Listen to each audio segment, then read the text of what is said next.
there is no path to happiness. Happiness is itself the path. When the words are both true and kind, they can change the world.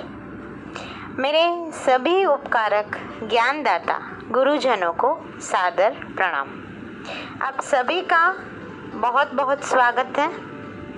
आज हम बात करेंगे pyramid की ऊर्जा के बारे में। तो चलिए आज की हमारी ये ज्ञान चर्चा हम शुरू करते हैं।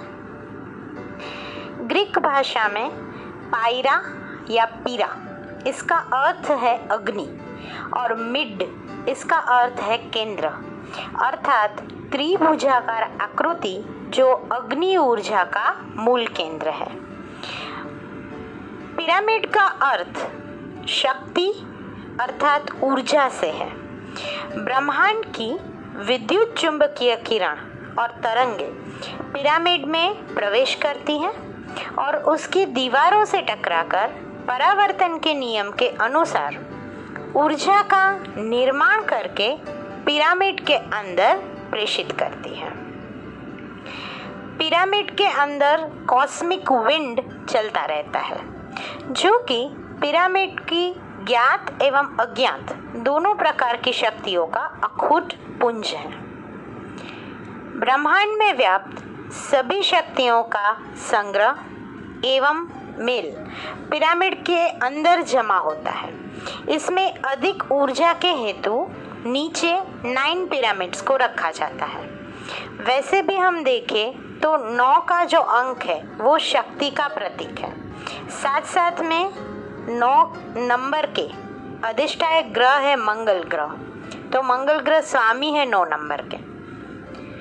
जैसे हम नोटिस करते हैं, आपने देखा होगा कि हमारे देरासर, मंदिर, मेडिटेशन हॉल, ये सब जो पायस प्लेसेस हैं वो भी ऑलमोस्ट पिरामिड की आकृति में होते हैं। तो हम देखते हैं अलग अलग जगहों पे पिरामिड कैसे काम करता है और आप पिरामिड का यूज़ करके कैसे सकारात्मकता ला सकते हैं।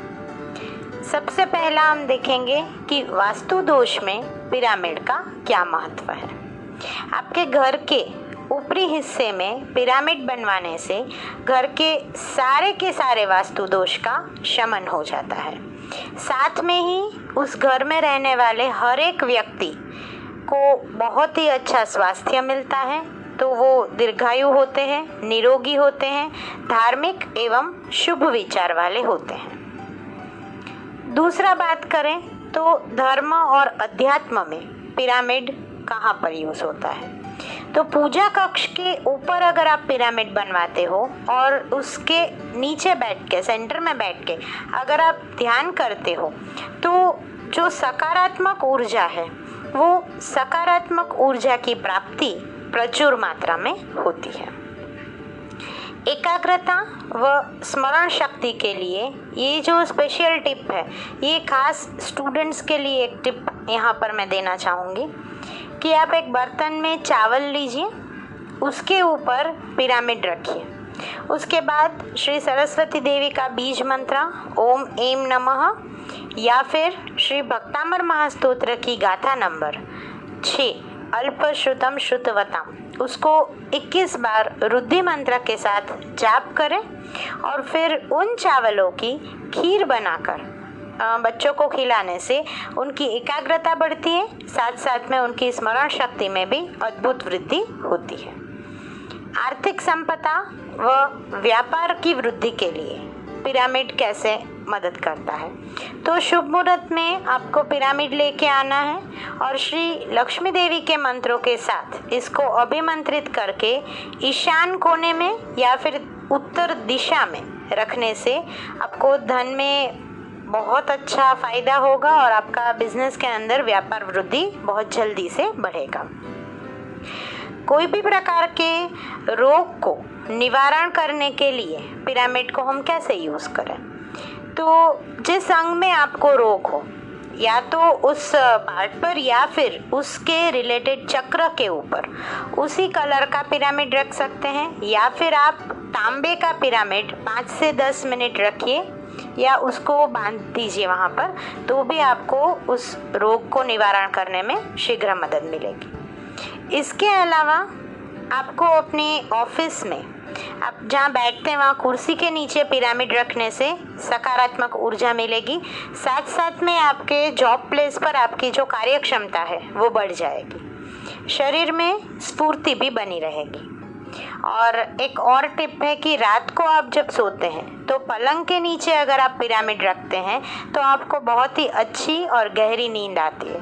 तो आज काफ़ी सारी समस्याएं आती है हमारे पास कि हमको नींद नहीं आती, थकावट लगती है और मन में एकदम अशांति रहती है, कुछ भी करने जाए तो अच्छे थॉट्स नहीं आते हैं। तो आप ये पिरामिड को इस तरीके से रख के और आप हेड के ऊपर सहस्त्रार चक्र के ऊपर जहाँ पर हम वासक शेप डलवाते हैं वहाँ पर भी अगर आप 3 या 5 मिनट के लिए अगर पिरामिड रखते हैं तो जितनी भी ब्रह्मांड की सकारात्मक पॉजिटिव एनर्जी है वो आपके सहस्त्रार चक्र के माध्यम से आपके पूरे शरीर में साथ के साथ चक्र में और आपकी ऑरा में भी जाएगी।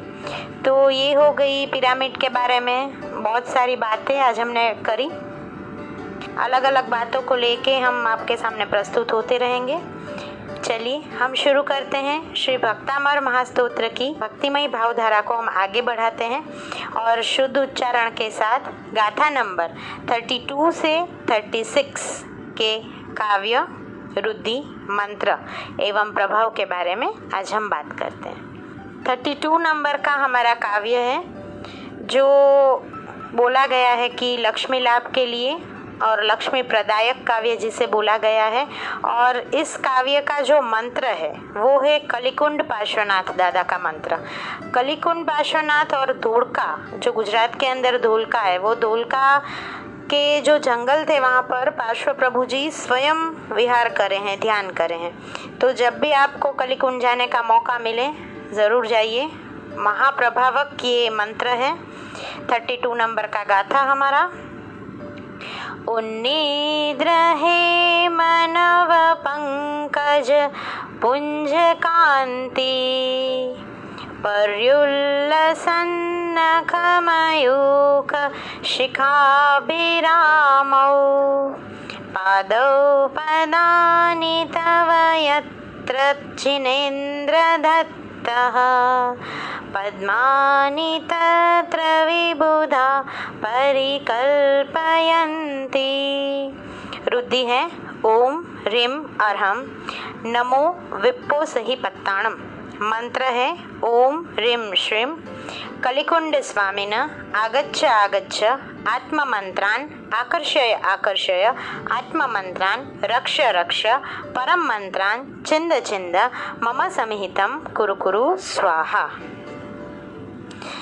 नेक्स्ट हमारा श्लोक है 33 नंबर का श्लोक है जिसको बोला गया है दृष्टता प्रतिरोधक श्लोक है और यह यश और कीर्ति बढ़ाने में बहुत ही ज़्यादा मदद करता है।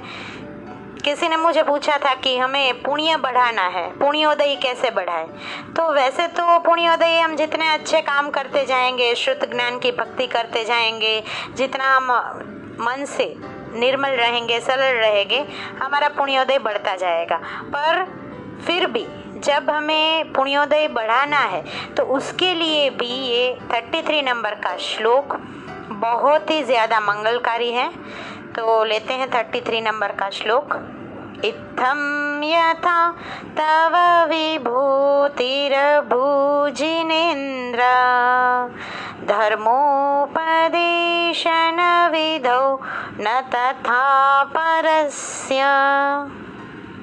यादृक् प्रभादिन कृतः प्रहदान्तकारा तादृक् कुतो ग्रहगणस्य विकाशिनोऽपि। रुद्धि है ओम ह्रीं अर्हं नमो सव्वो सही पत्ताणम। मंत्र है ओम नमो भगवते अप्रतिचक्रे ऐं क्लीं ब्लूं ओम ह्रीं मनोवांछित सिद्ध्यै नमो नमः अप्रतिचक्रे ह्रीं ठः ठः स्वाहा। अभी हमारा नेक्स्ट श्लोक है 34 नंबर का श्लोक, जिसको बोला गया है वैभववर्धक काव्य। धन के लाभ के लिए, अखूट वैभव लक्ष्मी प्राप्त करने के लिए ये 34 नंबर का श्लोक बहुत ही ज़्यादा महत्वपूर्ण है।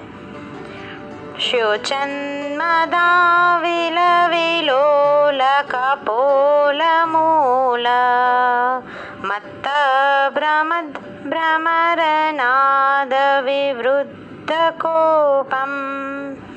ऐरावता भमिभ मुद्यत मापतन्तं दृष्ट्वा भयं भवति नो भवदाश्रितानां। रुद्धि है ओम ह्रीं अर्हं नमो मणबलिनम्। मंत्र ओम नमो भगवते अष्टमहानाग कुलोच्चाटिनी कालदृष्ट मृतकोपितिनी परमंत्र प्रणाशिनी देवी शासन देवते ह्रीं नमो नमः स्वाहा।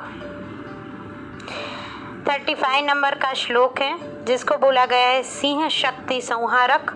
और इसका एक बहुत ही सुंदर बेनिफिट है कि हमको जब कहीं पर भी कंफ्यूजन है, हम लाइफ में कोई रास्ता नक्की करने में थोड़ा सा कंफ्यूज हो जाते हैं, कहीं पर हम घूम जाते हैं, 5-7 प्रोजेक्ट है मेरे पास और मुझे लगता है अब मैं ये प्रोजेक्ट करूँ, कौन सा ऑप्ट करूँ, कौन सा करियर चूज करूँ।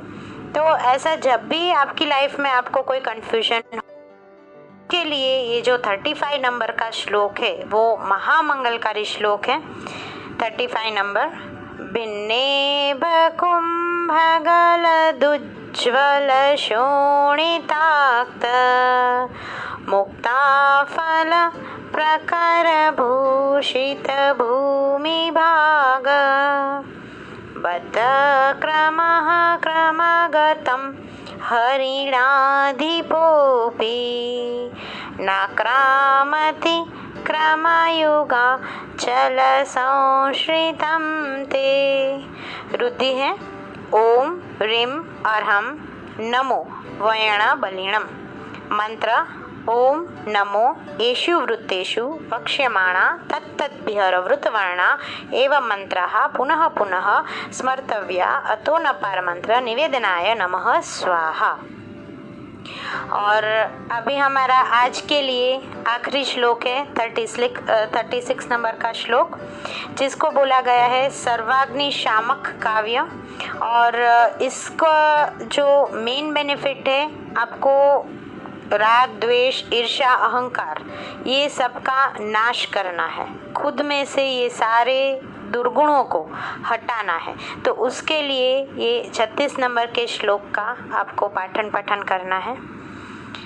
कल्पांत काल पवनो द्यतवन्निकल्पम दावानलम ज्वलितमुज्ज्वलमुत्स्फुलिंगम विश्वं जिगत्सुमिव सम्मुख मापतन्तं त्वन्नाम कीर्तनजलं शमयन्तशेषम्। रुद्धि ओम ह्रीं अर्हं नमो कायबलिनम्। मंत्र ओम ह्रीं श्रीं क्लीं रां ह्रीं अग्निमुपशमनम शांतिम कुरु कुरु स्वाहा। तो इसी के साथ हमारा ये जो लाइव सीरीज़ है उसमें हमने 36 नंबर तक के श्लोकों का गान पाठन पठन कर लिया है और अभी हमारे थोड़े से श्लोक बाकी है जिसको हम कर लेंगे। तो आप सभी का हार्दिक धन्यवाद करते हुए आज के लाइव को हम यहीं पर समाप्त करेंगे। कल मिलते हैं शाम को 5 बजे इसी श्रृंखला के अगले पार्ट में। तब तक के लिए आप सब भक्ति भाव से दादा आदिनाथ का ध्यान धरते रहिए, स्वस्थ रहिए, मस्त रहिए। नमस्कार, प्रणाम, जय जिनेंद्र, अस्तु।